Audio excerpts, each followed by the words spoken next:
Magandang araw, bagong Pilipinas. Narito ang Police News Express sa oras na ito. Mariing pinabulaanan ng Philippine National Police ang kumakalat sa social media patungkol sa nagaganap na rally ngayong araw sa Mendiola. Yan ang tinutokang balita ni Patrolman Joshua Jimenez. Simula po kaninang umaga hanggang sa kasalukuyang oras na ito, wala pong naiulat o naganap na anumang malaking rally o demonstrasyon dito sa Mendiola area. Ang sitwasyon ay nananatiling payapa at maayos. Ang PNP ay handa at nakaestratehiya upang tiyakin ang mapayapa at maayos na pagdaraos ng pagtitipon na ito.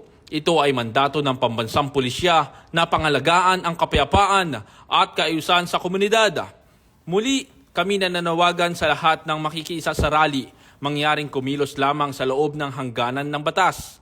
Sa madaling salita, walang rally ngayon, ngunit puspusan ang paghahanda ng kapulisan para sa seguridad ng mga parating na peaceful assembly. At para sa iba pang napapanahong balitang pampulisya, laging tumutok sa Police News Network. Alagad ng batas, tagataguyod ng balitang pulis, ako po si Patrolman Adrian Dayao, nagbabalita para sa Police News Express.